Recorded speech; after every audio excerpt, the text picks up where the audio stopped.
Welcome everyone to Screams After Midnight. I am Peter, and joining me, as always, is my own personal puppet.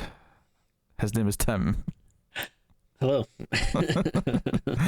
This is a horror movie podcast. We get together, we've watched a movie, we talk about it. It's really quite that simple. And this following episode is the winner of a vote. We don't have the regular monthly vote back quite yet. That'll be back soonish. But we did want to have an October vote to start a new franchise, with franchises getting nearer to their close.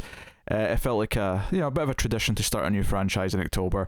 So the winner of the vote was Puppet Master, beating out Wrong Turn and Children of the Corn. So they'll be back to fight another day. But hopefully, the patrons and everything are okay with this decision, and they don't think that the election's been stolen and that they need to, storm Mild Fuzz headquarters and try to, win back the rightful winner. I mean, if anyone's that passionate about us reviewing Puppet Master versus versus Children of the Corn or Wrong Turn, then I'd be shocked. But Mild Fuzz headquarters, dare I say, has less security than certain other buildings that may get stormed when elections happen. So, yes. So today we're going to be starting that franchise, which means we're reviewing 1989's original Puppet Master from Full Moon Pictures, the Charles Band. Thing, which we've not done a lot of on this show, bizarrely. What's funny is that myself and Tara on our sci-fi movie podcast, The Atomic Sound Experiment, do you say who? Tara, she's a person, it's fine.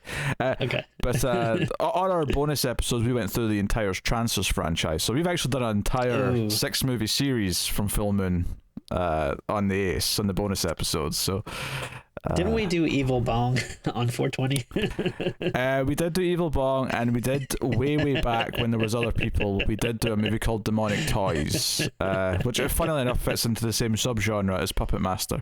That's true. And that there's, how would Tim put it, knee-high mischief going on. So right. Yes, but this is kind of our first tackling of one of the bigger franchises from Full Moon, and yes, so. I mean, I'd seen the first 3 of these before, good number of years ago now, but nothing past number 3. Whereas you, I believe, have seen not all of them necessarily, but certainly a spattering of them. Actually, no. To be honest, I don't think I've seen that many. And you've definitely seen more than your ones, though, right? I feel like I've heard you talk about it. I saw that I guess it was like a reboot or whatever that came out a few years ago. So that I have seen. Right. Okay. But yeah, for the originals, I mean, I feel like I've seen more, cover boxes than actual movies for Puppet Master. I don't know. It's, I mean, it's hard to tell. I might have seen some when I was younger, but even this one, as I was watching it, I'm like, I don't know if I've ever sat down and seen this from start to finish. I know I've definitely seen parts of it, but I don't know if it was stuff I caught on sci-fi, late one night or something, and saw half of it or something, and then actually watched that many. But I must have seen at least 1 or 2 of the sequels at some point. I mean, just the law of averages at some point had to weigh in on my favor because there's so many. Yeah, we're in the double digits for this one, so this will take a while to work through. So I'm guessing that's why people voted for this, because Children of the Corn is a high franchise as well, but I mean, people must have wanted something meaty that's gonna be around for a while. Well, Wrong Turn's at 7 now, so I mean, even that, I think that was the smallest one of the 3. So, but even that was at 7. So yeah, but yeah, this one's at least at 10 or 11, maybe more. I don't know off the top of my head. Maybe at the end of the review, I'll look up the Wikipedia page and see the exact number of entries just to see what lies ahead. Yeah, I know they put out a big Blu-ray box set. I think last year. That's the puppet case or whatever, and I was real tempted to get it, but I mean, it looks very good. But it's so many movies and it's a big case. It was $200 or something. I was like, yeah, can't do that. It's interesting because I saw the first three because I bought them individually as they were doing the Blu-rays, because they were sort of like one by one, remastering them and getting them up to a good standard. And it's nice to see that they did seemingly get through the rest of the series, because I know like Trancers, for example. Now, admittedly, with Trancers, it's quite obvious why they stopped, because they did the first three, and then 4 and 5 and 6 aren't like in HD. You have to watch them in crappy like VHS looking quality on Tubi if you want to watch them. But it's very obvious why they did, though, because clearly the budget went down dramatically for number 4. And it's not like they were big budget before. Like, they were low budget movies, but then they became like really bad made for video levels of trash. So I'll be curious to see how the quality swings and roundabouts as we go through Puppet Master. I think the only other thing I know about it is in one of the later ones, what's his face from The Room? Isn't it Greg Sestero? Not Tommy Wiseau, the other one. No. Although, I mean, they should just do another Puppet Master with both of them. That would be great. Yes. Tommy could play the puppet. I think he'd be perfect, honestly. That'd be great. Why not? So now, and there are crossovers, because like Enter the Puppet Verse. No, because the actor who's in Trancers, Tim Thomerson, he's in a movie for Full Moon as well called Doll Man, which is a sci-fi movie, not a horror movie, but the premise of that film, fitting in once again to Knee High Mischief, is that he comes to Earth on our planet hunting like a fugitive, but the joke is that everyone on that planet is like, maybe 2 foot tall. Like, it's just a much smaller population than us. So it's called Doll Man, right? So it's kind of like a sci-fi cop superhero style thing. And I believe that he does cross over as a Doll Man.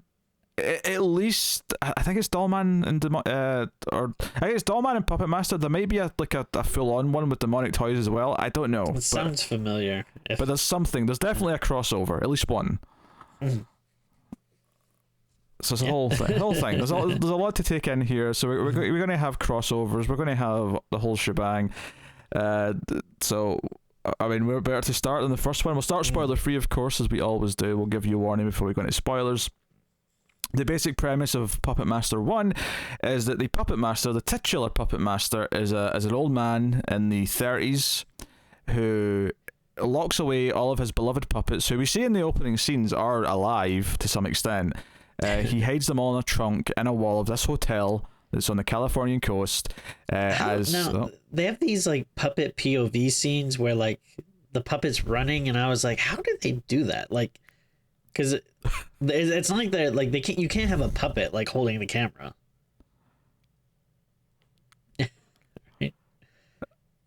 Sometimes I wonder if Tim's doing a bit, or if he's been hit a lot in the head, and I don't. I don't know.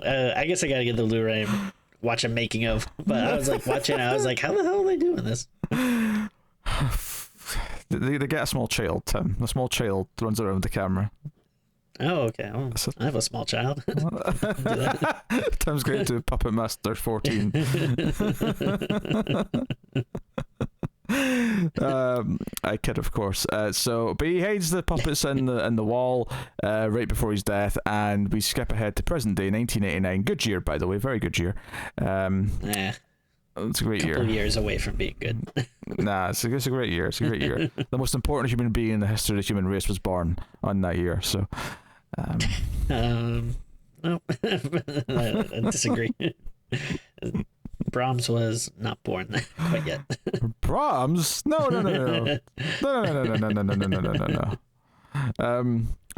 To be honest, given when The Boy came out, like Brahms might be born around that time. Maybe. I don't know if his age is that dissimilar from mine. And well, in puppet years, though, I don't know. I'm not sure what that ends up being. Okay. All right. So this is a funny thing. If you say Puppet Master, you show someone the poster, they probably go, it's going to be a bunch of puppets running around killing some humans in like sort of Chucky-esque ways, and that should be fun. But when I actually tell you the premise of the movie, when we get to the bulk of it, it's there's 4 psychics, and they go to a hotel because they've all had a psychic kind of like feeling that someone they knew has died, or well, they don't even know he's died actually. They just have a feeling that he wants them to go there, and then find out that he's died, and this is actually kind of his like not his funeral, but like a kind of like prolonged wake, but they've all got a motive to be there. They all want the puppet box, the puppet trunk, and it's kind of like a bit of a game of cat and mouse of some of them trying to find it, and we'll get into the rest as we get to spoilers. But obviously, yes, the puppets do eventually start going after people, but it does take a while. There is a bit of a long stretch before we get to some puppet action. It's a slow burn for sure. It's a slow burn. So I guess I'll ask the question, Tim. How did you feel about the first Puppet Master? You know what? This might surprise some people because it is. I mean, it's kind of like. I wouldn't say it's like, a huge franchise, but I do think it has a bit of a cult following. And I don't know. I'm just not super crazy about this first one. I feel like I'm kind of torn in half because I do love the puppets. I think the puppets all look really cool. Like, they each kind of have like their own like personalities and different kind of weapons of attack. So it's really fun when you see like a puppet. You're instantly like, all right, yeah, I want to see how it's gonna take someone out or whatever. Like Blade's really cool. Pinhead's cool. The Leech Woman is weird, but I guess I like her. But I mean, I don't even know how you would make a puppet that can spit leeches. I mean, I know like magic's involved, but whatever. But I do really, really like the puppets. And like you're saying, if it was just a movie of a Child's Play-esque knockoff, we got all these crazy puppets running around and killing people, cheesy 90-minute B movie, whatever. I think I would have a lot of fun with it and like it quite a bit. But there is so much else going on here that on the one hand I kind of admire just like how like wild and crazy it is, but on the other hand, as I'm watching it, I just felt myself drifting a lot of the time. And I do think the movie can actually get confusing if you're not paying attention. Like, it's not like a necessarily like hard plot to follow, but there is so much wild stuff going on that like, yeah, if you miss something, you're like, oh wait a minute, what's going on? Like all these people are having visions. Why, like something about Nazis? Why was like half of this take place 50 years ago? Like, it's like all this stuff is like, it's kind of tough. And it's yeah, so I don't know, I didn't that stuff just really didn't connect to me that much. So I definitely didn't hate it. Like, I think it is entertaining enough, but yeah, I guess it's just not what I was like really hoping for, Interesting array of thoughts there, actually. It's like someone who's watched the first three of these, it's a very interesting array of thoughts, because I'll give you the good news first. Okay. Is that I definitely remember preferring 2 and 3 over the first one. Okay. So I'd say keep optimistic, because I think some bright times are ahead. And what's interesting is that I actually think it's the uniqueness of it which maybe hurts a little bit in this first one, because you're kind of here just for us like a puppet slasher movie effectively, and you get this weird plot instead. I do actually think it was the weirder like intricate mythology of the Puppet Master and the puppets not actually necessarily being evil themselves that makes the sequels more interesting and actually gives it a lot more to play with. So interestingly, the flaws that are the flaws in this first one actually kind of become the strengths as it goes on. I think the bigger problem for me in this first one, though, because I agree, it's kind of murky, it's kind of mediocre in the middle. It's really just because the pacing, it's a bit of a slog for large stretches as they're just kind of wandering throughout the hotel, having fairly meaningless conversations, to the point where when crazy stuff starts happening, despite the fact that it is objectively kind of crazy, some of the stuff the puppets are doing, or some of the sort of the weird visions that one of the sidekicks is having, ultimately it still kind of feels a little bit dull, because it's been so much of a slog up until that point that you just don't sort of go into that fun spirit of like, now crazy stuff's happening. It actually fails to kind of break out of its stupor a little bit, which is a shame, because I actually think the cast are mostly kind of well put together. Like, I'm not saying any of them give like amazing performances necessarily, but I think the fortune teller ladies kind of get that southern drawl kind of mischievous kind of vibe, and I think she plays a part well. I think the guy who's not Xander Berkeley but kind of looks like him with a ponytail, he is kind of a proper sleazeball. Like, I don't know, there's I think the cast are pretty well put together for a direct-to-video movie like this one. So yeah, that's neat.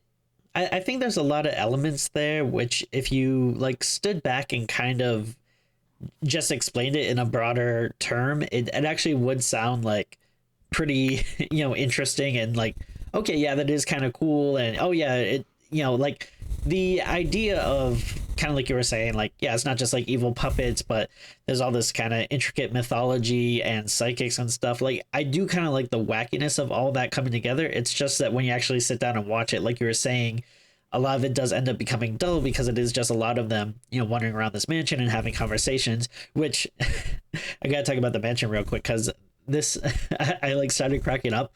At one point, I was looking at it and I was like, it looked kind of familiar, and then they cut to a shot outside which had this very kind of noticeable like kind of walkway above it, and I was like, wait a minute, I think I remember that, and I like looked over to my wife and I was like, was that the place we were just at for your friend's wedding, which like a couple of months ago I was actually in this building in August, because my wife's friend got married there. It's actually like this place in Pasadena, which is a very, very nice place, but once I realized I couldn't stop laughing, I was like, oh hey, I've been there.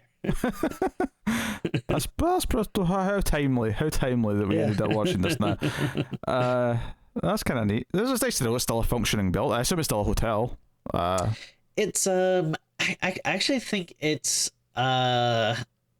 it's very strange because it's like in the middle of like downtown Pasadena, which is very it's very city, like, there's like a lot of shops and restaurants and all this kind of stuff, but it's just like this weird place smack dab in it that kind of almost like looks like a castle or something. It's like this big building that's kind of like walled off with like all these like bushes and stuff, and like this big iron gate so you can't really see inside, but then once you do go in there, I think like the top level are like renovated apartments now, but I think they're like super, super expensive, like really rich people live there. And then I think the bottom area is like must just be a place that rent out for like functions or something, it seems like.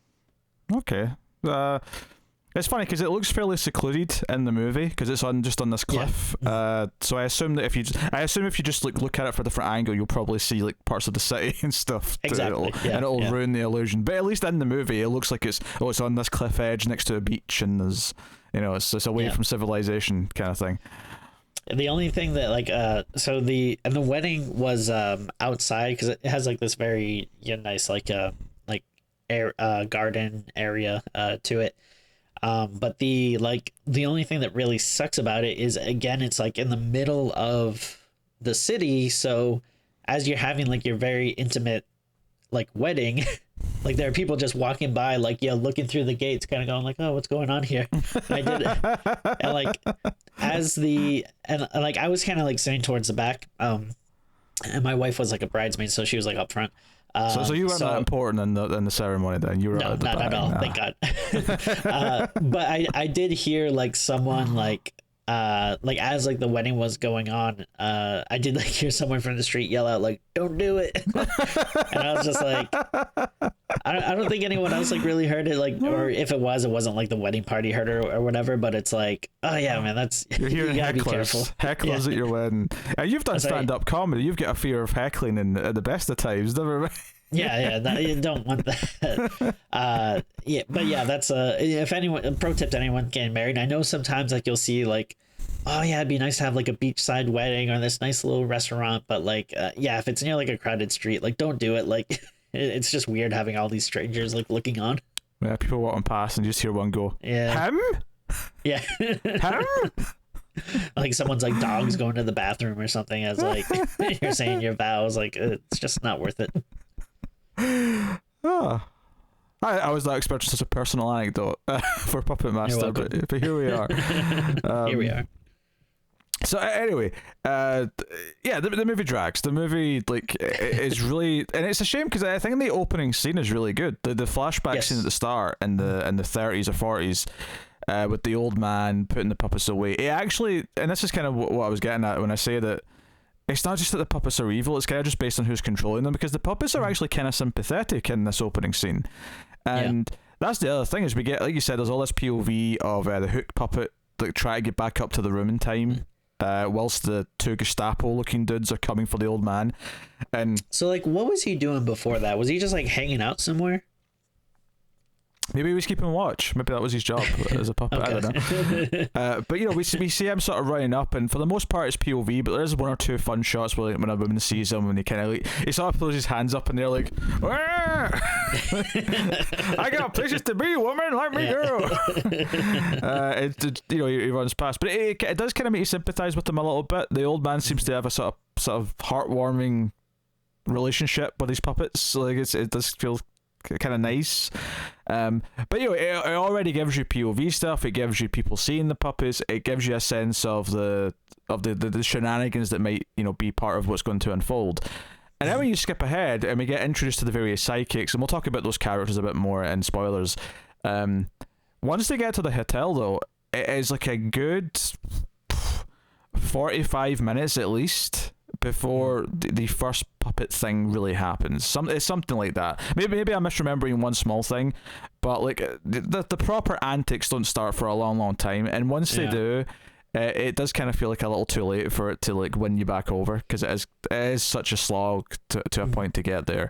Despite the fact that the characters do feel colourful enough that you think they'd be able to tide you over, but they kind of don't. It's definitely got the pacing of like a direct-to-video movie. So, that part kind of sucks. It does have some fun moments though later on. And I can tell you that I enjoyed 2 and 3 more than the first one, so there's stuff to look forward to. Yeah, I'm pretty sure I've seen 2. Like, I couldn't tell you anything about it off the top of my head, but I feel like I watched it at some point with friends, like growing up, and that was the one that we enjoyed. But I look forward to checking it out. Well, we'll get there. Maybe we'll do 2 before the end of the year. Maybe we'll try and squeeze in. Well, I know it's on Showtime, and my free trial is still available for another 9 days, so maybe we can cram it in there real quick. Okay, maybe Puppet Master 2 is coming quicker than we normally do sequels. Since Tim wants to get his Showtime trial the most out of it.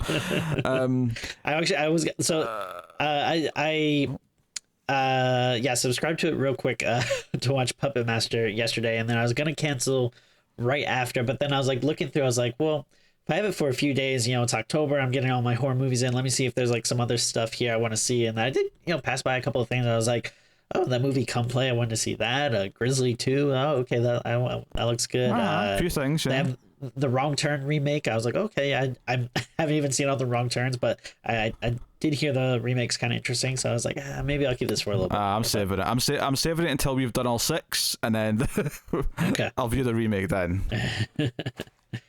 I don't think I would be interested, but if I remember correctly, I think there's like some like twist or something in it, or something that was like interesting that makes it worthwhile. But I mean, we'll get there eventually. Yes. Take a wrong turn. So, but you noticed Puppet Master 2 is there, so you thought we should do this soon. Puppet Master 2 and 3 are on there, so maybe when we do the movies, we'll do them like 3 at a time. I mean, we'll talk about it. We got like actual big new releases to get to like next, but that's true too. Yeah, if we didn't have anything else to do, I might push it. But I mean, we got like whatever a new Halloween thrills. maybe we'll squeeze in 2 before your trial's up, Tim. We'll talk. We'll see. We'll talk. But anyway, so. Yes, so the movie is unfortunately a little bit lackluster overall, but there's definitely some moments that are fun, and we'll talk about I feel this is one of these ones that's going to sound crazier to talk about than it probably is to actually watch, which is a shame, because it's kind of like you hear about it and go, oh, this sounds like an absolutely insane, wacky movie, and it kind of is, I guess, but it just is a little bit lackluster. What's Tim's looking at something? What's he finding? Oh. Actually, I forgot I have this the Puppet Master comic book. Oh wow, okay. Tim's into the extended universe, apparently. Did that come with some sort of horror loot box or something? Oh. No, I bought this at a store. Actually, Okay. yeah, because right above me here, I have all of like my, what do you call it, like franchise horror comic books. Okay. I have Okay. Texas Chainsaw Massacre, Oh, very nice. book 2. But actually, the kind of the names on this are actually like kind of crazy. They have Peter Milligan, Dan Abnett, Andy Lanning, Will Pfeiffer. Surprising. I was not expecting to recognize any names who'd worked on the Texas Chainsaw comic, but there you go. I have more, but I can't do this all night. No, we cannot. Plus, I suspect that the portion of our audience who's into comic books is probably relatively slim. What? Yeah, I mean, not all horror movie fans are comic book fans, Tim. I know. I refuse to believe that. I know that for you, that's your two biggest overlaps. Yeah. But it's two of my bigger overlaps, obviously. But not everyone's like us. I'm trying to think. What is that line from Birdemic where like what does that guy say? Like a day without sex is like a day wasted or something like that. The best friend says something stupid like that, but I can't remember. I mean, that's how I feel about horror movie comic books. Like a day without horror movies and comic books is a day wasted. Tim, I recommend you go into Tubi. Oh, I have Tubi loaded up. Oh, of course my, you do. TV. I suspect you do. But I watched two Tubi movies today, to be honest. I'm going to be more specific. I wasn't just going to say go to Tubi. Go to Tubi and watch. It's only available as a riff tracks, but watch the riff tracks for Replica, which is the film from the same director as Birdemic, and it is it is a wild ride. That's all I'm saying. It's a wild ride. So I was, I mean, maybe I can, well, I don't know if you want me to talk about a movie that I watched today, in case we're going to do it for review. I don't know what the movie is, so I don't know. I don't know if I can answer that question. Well, I'll just say, I watched this movie today called, it's a new movie from this year, The Curse of Humpty Dumpty, which... I was expecting something I'd heard of, Tim, to be honest with you, but okay, go on. Which I was so pissed off because I saw the poster. It's a horror movie about an evil Humpty Dumpty, and I was like, all right, this is gonna be like a great like cheesy B movie, like stupid, fairy tale horror thing. And what did I watch? It ended up being 90 minutes of like grief exploitation, like trauma horror, where this woman is going through trauma, and the Humpty Dumpty doll is like the key to her past, and I was like, this sucks.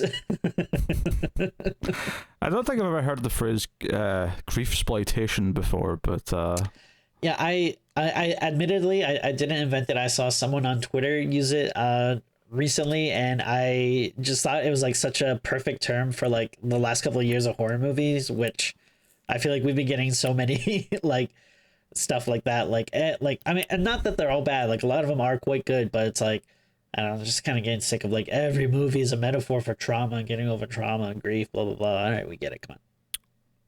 Yes, I do miss the days of just a machete or axe wielding maniac butchering people. Yes. Some simplicity would be nice. Well, I guess we'll get to spoilers. We'll get to spoilers for Puppet Master. Although Tim feels determined to take us off track every turn. I do not. You keep setting me up. Stop setting me up. Oh, don't set me up. How did I set you up for Humpty Dumpty? So yes, full spoilers for the first Puppet Master. I basically said everything you need to say about the opening. But it's fun. Like, I actually think the opening sets you up for a very specific type of movie. I think the main theme, while not the best piece of music ever, actually kind of fits the weird tone perfectly. So, yeah, theme's good. It's all right. But once we get to present day, we meet our variety of characters. We meet, and forgive me if I'm misremembering names here, but Alex is kind of our most sympathetic one. He's the one who sleeps. Well, everyone sleeps, but he dreams of future events. He has like weird prophetic dreams, and so we meet him having this weird dream that teases some other characters. Yes, kind of like you. Yes. but I don't talk about it much. But sometimes I see things before they happen. Mm-hmm. Do you have an example from the past that you would like to share that you saw coming? Well, this morning I dreamt about this podcast. Oh yeah, something that we'd arranged and planned for, that I've done on a regular basis for years. Yes, what a premonition!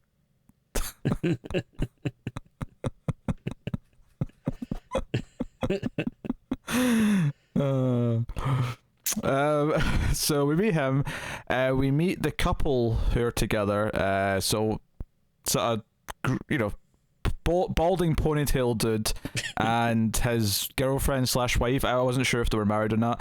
What I like about their introduction is it's basically a take on, you know, that scene from Ghostbusters where Venkman's like doing the test with the cards and try to test if the girl's psychic.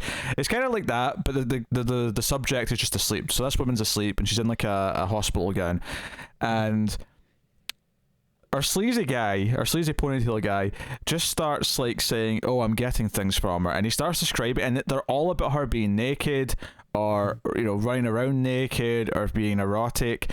And he's like, "Are you not getting any of this?" Looking over at his missus, and she's just kind of like rolling her eyes, like, because she's like, "Oh, this girl has such a vivid imagination." And it's just kind of like, okay, so this is a sleazy, douchebag, but it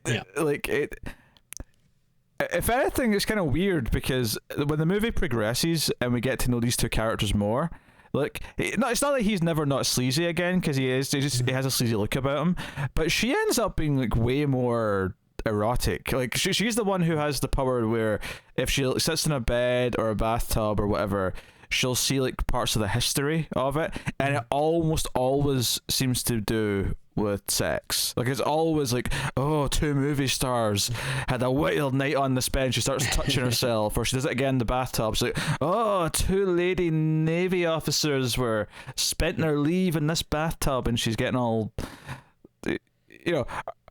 sleazy. It's not a bad power to have. I mean, sleazy ponytail man, for all of his sleazy comments the first time we meet him, it's actually kind of shocking just how much he doesn't seem to care about her getting all rowdy, like, repeatedly. Until it's time for them to try and like summon the spirit of the dead guy later via sex. Yeah. And this all sounds quite wild, but it's not as exciting as you think it is. Right. Sadly. You hope it is, but it's not. And then you have kind of the fortune teller lady. This was a fun scene, I thought. This is a fun scene. This is the scene that has the special appearance, air quotes, from Barbara Crampton. That's how she's billed in the opening titles. Yeah. So I did get a little bummed because I thought that this might mean that she was going to have a bigger role in the series. And then especially because in the reboot or whatever that came out a few years ago, she's actually a character in that, like a full-on character with more than one scene. So I thought, like, once I saw her, I was like, oh, that's why they had her in the reboot, because of like paying homage to her in this series.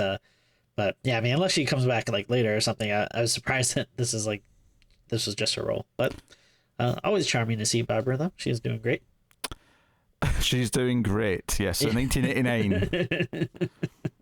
At less than half her current age. It was a fun scene, though. I thought, like, I liked, how, like, she was obviously very taken by the psychic and believed anything she was saying, even though she was, like, getting stuff wrong and everything. That was the weird thing about this scene for me, given in the context of the rest of the movie, is that this scene goes out of its way to show that she's constantly getting things wrong. So it paints her as, like, just a fraud, because she's saying things like, your grandmother won't be around for much longer, and she's like, but my grandmother's already dead. Oh, it must be your boyfriend's grandmother then. And she goes, and Crampton's like, oh my god, I'm so sorry, Rick.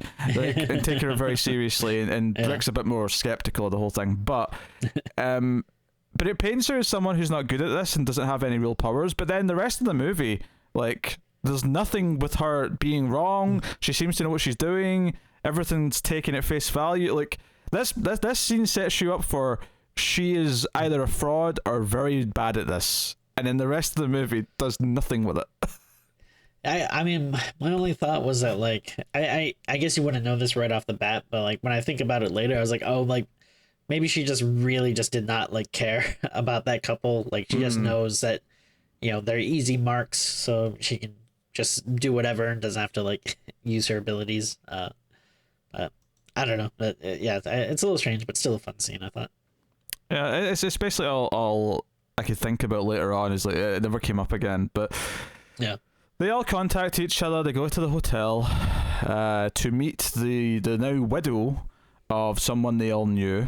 What's his name? Gallagher, something Gallagher. Is it Neil? Neil Gallagher, Neil, that's the one. So Mrs. Gallagher is there, and they're all kind of surprised that he had a wife because he wasn't the type. And they're also surprised to find out that he's dead. So, and sure enough, apparently he insisted on not being buried until all of these people showed up. So sure enough, he's lying there, open coffin, and they all kind of, I don't know, just react to it a little bit. Anyway, and that's about right. And from here, this is where the movie kind of really feels like it goes into a bit of a slump, because it's like there's a lot of just like, Alex talks, because Alex kind of has like almost a love interest kind of vibe with Mrs. Gallagher, where it feels like they're kind of connecting a little bit, but most of it's just like talking about Neil, him explaining who everyone is, nothing. Let's just say there's not a lot of chemistry or passion in any of these scenes. I think it's fair to say. Yeah, and I honestly I forget. Did they even explain like really how like they all know each other? Like, Alex says that years ago, this Neil Gallagher, who's not, I don't think he's psychic himself. I think he was just studying the Puppet Master, and he got all the psychics together for the study when they were younger, and that's how they all met. Okay. So. It's. I mean, a lot of that stuff is fairly vague. Like later on, when it turns out Neil is somehow like alive, but he's still technically dead, they just kind of say, "Oh, I discovered the secrets of the Puppet Master."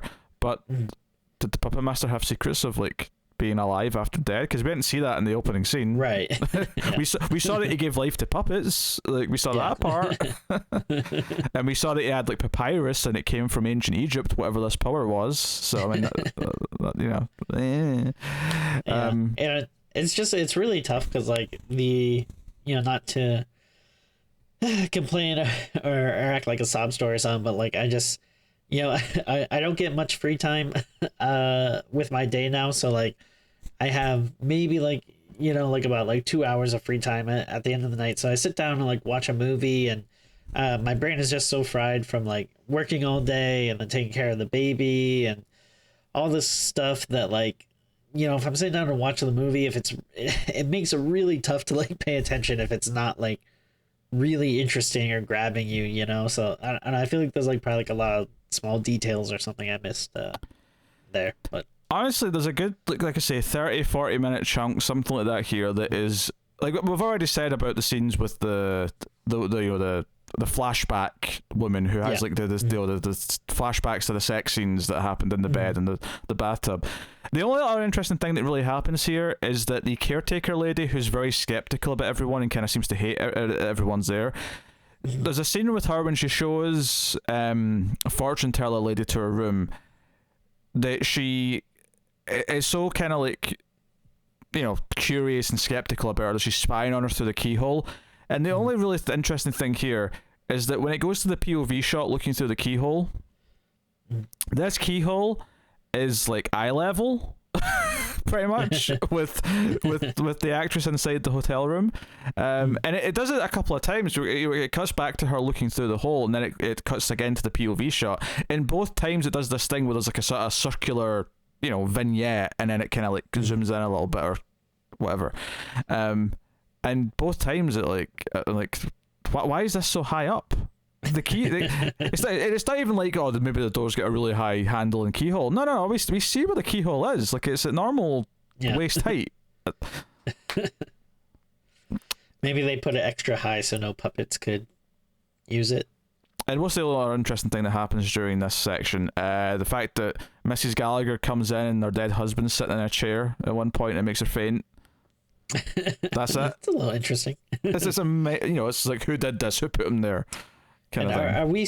Are we starting to see the one character is like having those dreams of like the like guy. It's like dancing, like ballroom Yeah, he's dancing kind of thing. Yeah, Alex is having dreams of Neil dancing with his wife with the mask on, and because the first time we even see him was like we get the leech thing where he feels like he's got leeches under his shirt.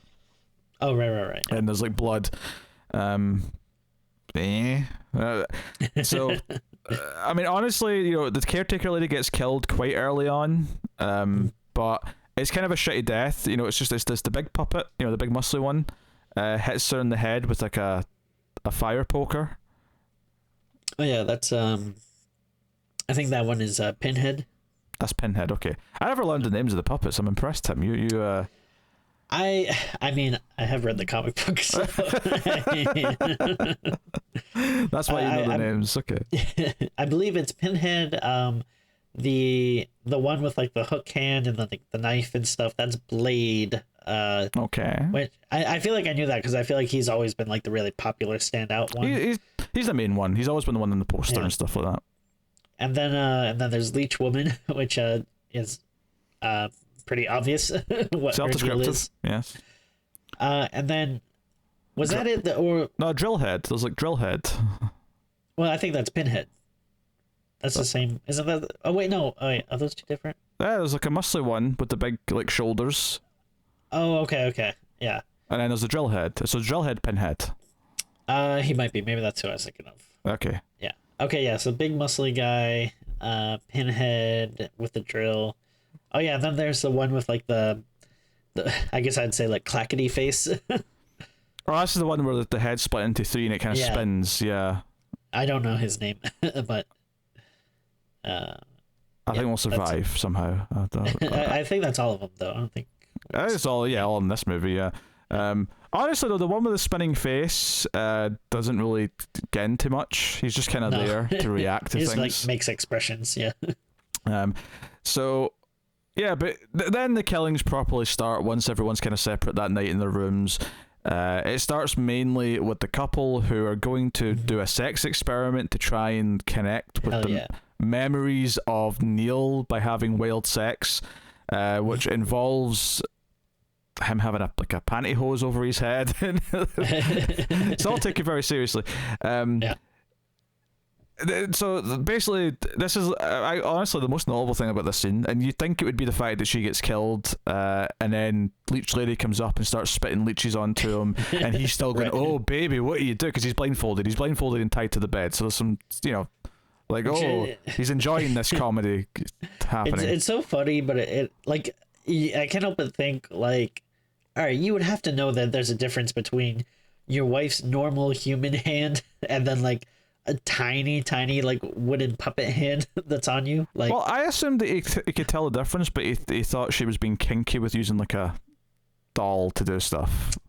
I don't know. I think he just thought that was his wife. Like he was like, "Oh, hey, okay, this is new. You feel different." Honestly, the most notable thing about this scene for me, again, it's another weird, just like movie. I don't want to say movie mistake per se, but so the scene sort of starts up and we cut to other characters who are like annoyed at the noise, and Alex is tossing and turning. But when we cut back to them and she's like properly riding him, right? She's riding him as if they're having sex, and they're both making sounds like they're having sex. They're meant to be having sex, but you can clearly see the bed sheets completely between them. Like it goes like up and above his waist, and she's on top of the bed sheet. It's like, why? Like, if you're still doing foreplay, then whatever. But you're clearly riding him like this is sex. What are you doing? Well, they could have had a hole in the sheet. You think they cut a hole in the sheet? Yeah, why not? Because you could just move the sheet down a bit. Some people are a little shy about their bodies, and they might not want to. Yes, this couple who have been engaging in sex for years, and the woman in particular has weird sex flashbacks to like lots of strangers and gets turned on by them. Yes, she's ashamed of the body. All I'm saying is don't knock a hole in a sheet without trying it. It's going to take a lot of willpower now to cut that out of context and just post it on Twitter. Don't knock a hole in a shoe without trying it. Oh dear. So they both get killed, and then it's fortune teller lady's next, but she actually gets probably the best scene in the movie, which is the prolonged kind of fight she has with the muscle puppet, who. It's funny. I mean, there's some funny stuff here where it's cool. Like his hands like change in size so much because whenever she's been strangled from behind, and you see the hands coming up behind her, it's cool, like maybe a kid's hands or something, but it's still far too big given the hands that he's supposed to have. So it feels like, wait, that doesn't look like it's belonged to that puppet. But is that your dream job?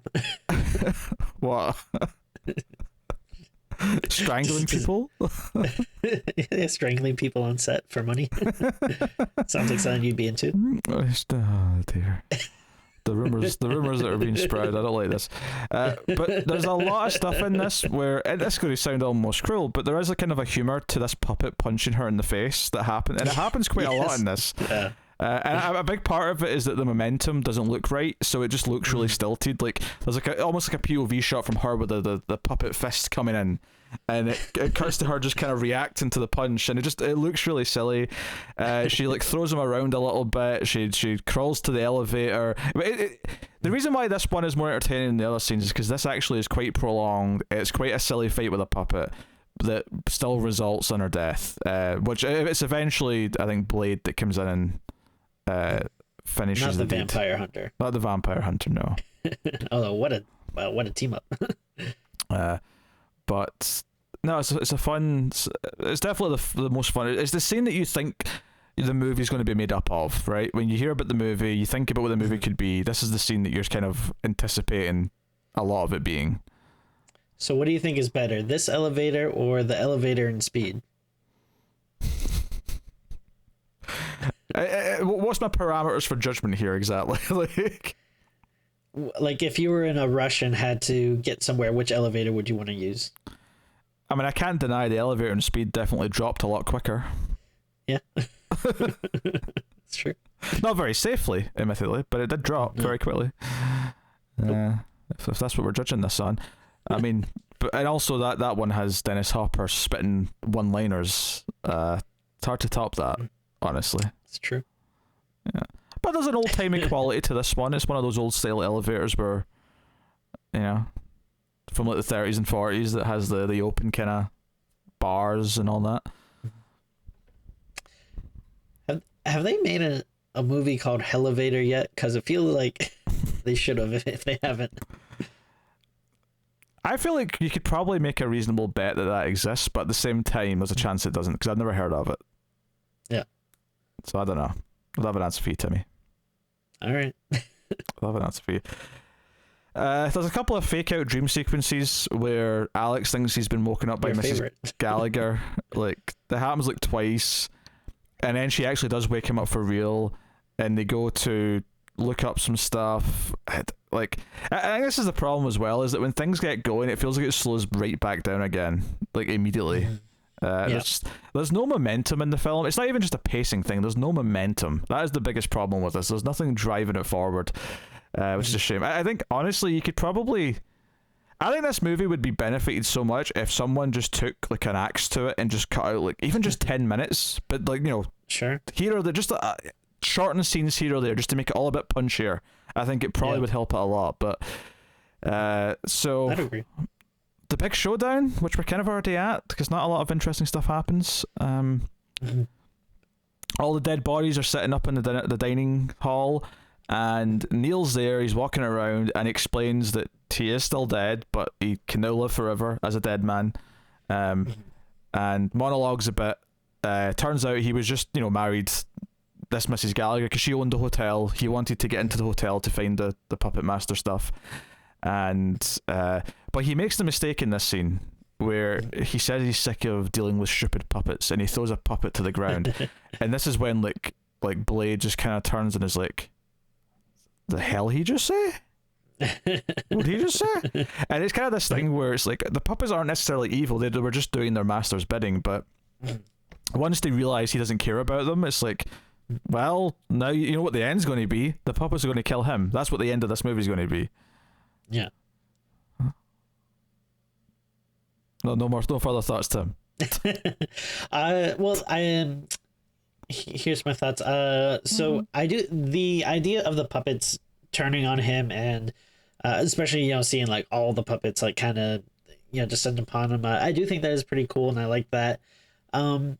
It does feel, I don't know, like a little bit too easy or something, because like it just seems like I don't know, like how much autonomy do these puppets actually have? Like like do they really have that much free will that like their feelings get hurt and they can turn on someone? But like I don't know, at the same time, like they seem so like intent on following his orders, like earlier in the movie, and then like what is this really the only time that he's actually like been mean to him? I don't know, it seems like a little too easy to me, but I get what you're saying. I kind of get the vibe it's more of a loyalty thing, where like you make a dog trust you, but then you are mean to the dog.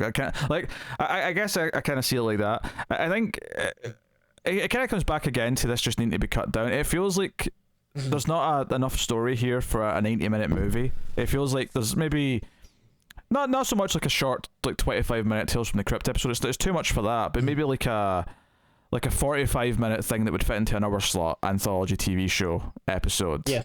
It kind of feels like it's got about enough for that and no more. So a lot of this feels really drawn out. So it feels really simple given that we've waited till the end of this like 85-90-minute movie to get to this conclusion. But ultimately, like it would have probably felt okay if it was in a shorter format. Sure. So, but yeah, like the fight breaks out. I think the problem with the ending though is the puppets all sort of team up to like kill Neil.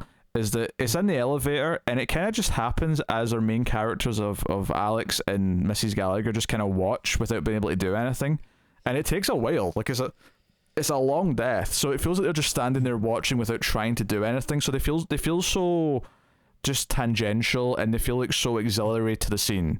They don't feel like they interact in any way. They're not important to what's going on, which sadly kind of sums up like their thing in the movie. Like. Or the closest thing we have to a main character, which is Alex, and technically his love interest to a point, Mrs. Gallagher, you could almost cut them out the movie and nothing would really have changed other than the fact that you're teasing something might happen. And she's obviously got a little bit of backstory that relates to how he got to the hotel, but other than that, like nothing matters. Like the puppets could turn on him without their inclusion. The plot would still be the same. Like they make no difference to the plot of the movie. Like it feels like they should have had something where like Alex kind of like tricks him into admitting that he's just using the puppets or something. Like like if he could figure out what's going on and then like use his ego or whatever to get him to monologue about how he's so much better than him and he doesn't need them, like then it'd feel like he was more involved in the climax. But like you said, it is more like they're just kind of spectators that really like wouldn't have made a difference if they're there or not. They're just passive, and now I'm thinking about. I wasn't really thinking about it in the scene, but now I'm thinking about. They're kind of just that the whole movie. They don't really accomplish anything. They're there to give us some exposition. They're there to give us people who are in jeopardy, I guess. But ultimately, we never really care about them that much, so it doesn't really matter.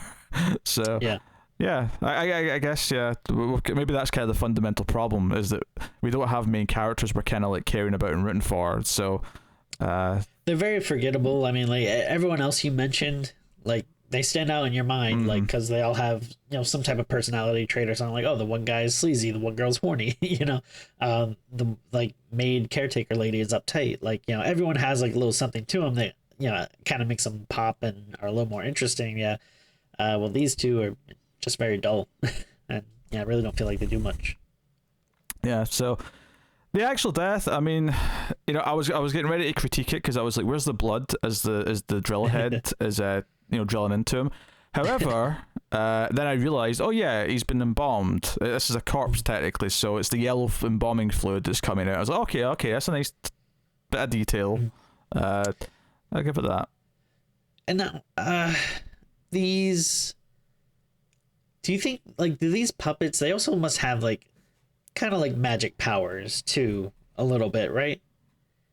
Because, like, I don't know, like some of the stuff they do, I just don't buy. Like, I mean, obviously, Leech Woman is a big standout one because that's just no practical way. Well, the like, big strong one, he's definitely got super strength relative to his size, because when he's attacking fortune teller lady, when he first attacks her, he trips her up, but then he actually flips her over onto her back just by flipping her legs. He's at her feet and just goes whoop, and she flips. So I'm like, okay, so he's clearly got strength.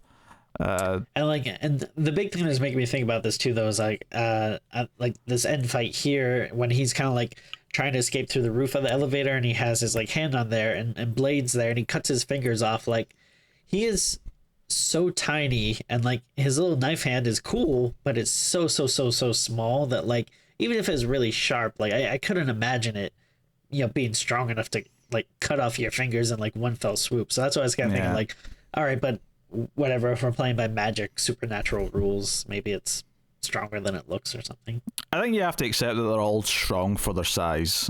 Like, they're all far too strong than they should be, to apply the pressure required for a lot of what they do, which is fine. I think we can get on board with that. I mean, with the premise, it's not a problem. Yeah, with the premise of this movie, I think you can just get on board with that. So no, it's a shame that the main characters are. And what's funny is what I do remember about the second one is that the best character in the second one is, I think, the villain. But that's not necessarily a bad thing, because as long as they get enough time and they're a big part of the movie, that's okay. But yeah, the first one suffers from like the main characters that we're supposed to care about being the least interesting ones, and all of the other characters being more memorable and entertaining. So it's a bit of a slog to get to when action happens, and then once it does all happen, all the characters who were interesting are already dead. So the climax is kind of like, okay, we're just kind of watching this for the conclusion now to see how it wraps up. Okay, and we're done. And there's no mention of what happens to the puppets. Like, it fades. Like, once Neil's dead, it just cuts ahead to when Alex is leaving, and he sort of says goodbye to Mrs. Gallagher, and they're and that's kind of it. And go to credits, and I'm like, okay, but like, did you like make friends with the puppets after? Did they go and hide so you don't know where they are?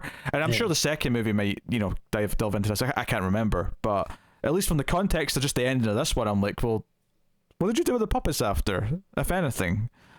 Yeah, just good questions. There's some interesting things to get to. So, yeah, it's not a terrible movie. It's just really slow and dull for far too much of the runtime, sadly. It is a shame, because again, there's so many movies, and like I know that it definitely has its fan base, so a lot of it I haven't seen, so I was kind of excited to start it, and I bet that it will get better as we go along, and then even if like later entries are worse, I'm hoping that they'll at least be laughably bad, that there'll be something interesting to talk about there. So I'm still excited, but it is a shame that it's kind of starting off on a little bit of a dull foot.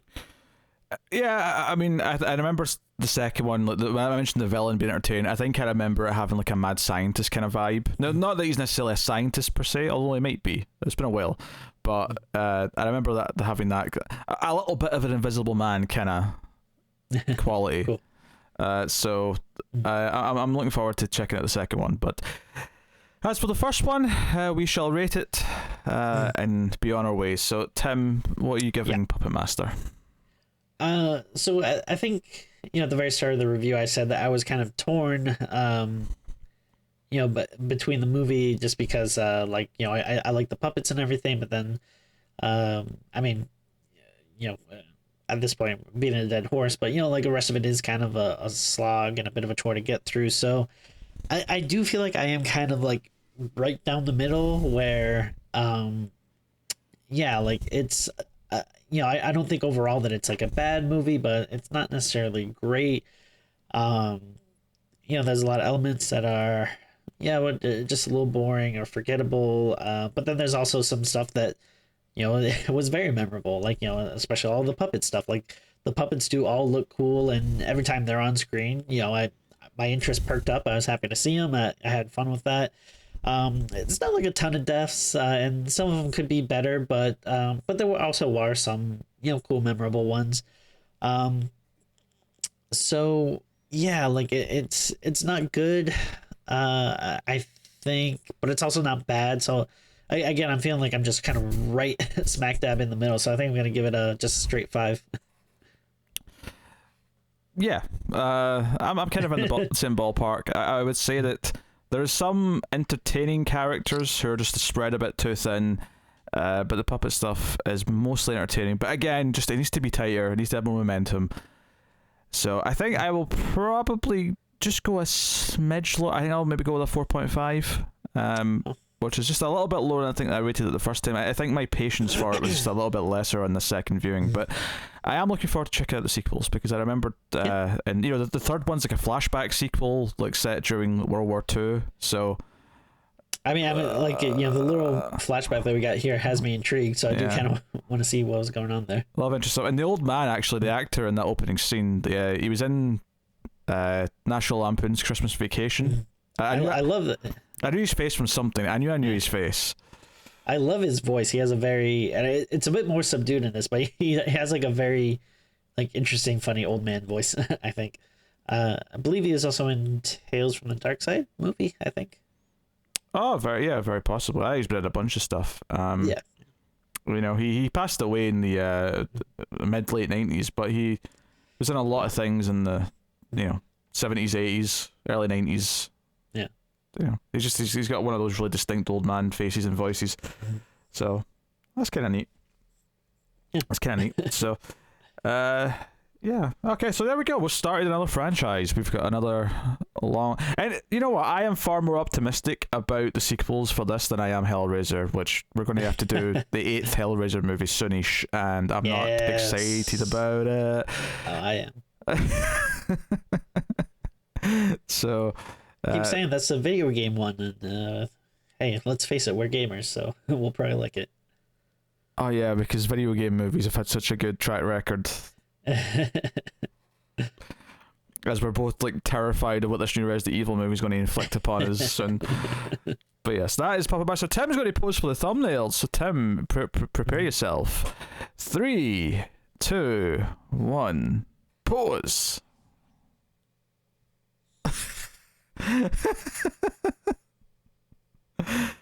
Is that maybe you as a puppet or looking down at a puppet?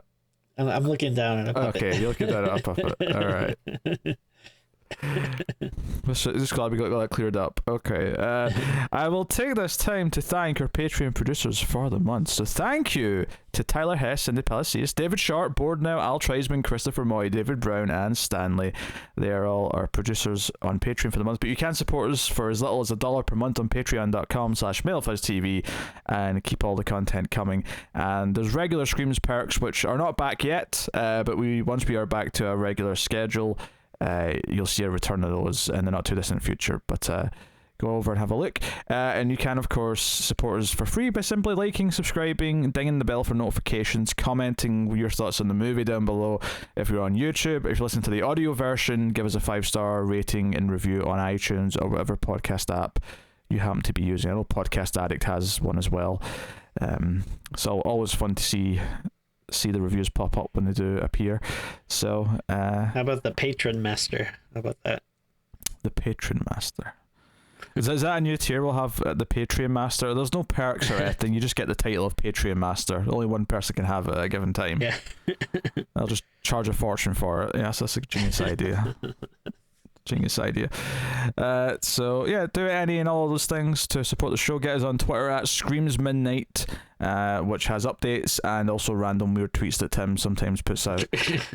So gonna have a look at that. But otherwise, that is us. So hopefully you're excited about the prospect of at least another 9 or 10 Puppet Master movies over the course of the next year or two. And that is us. So thank you once again for watching or listening. We always appreciate it. Keep watching scary movies, and we will see you down there next time. Thank you. God bless.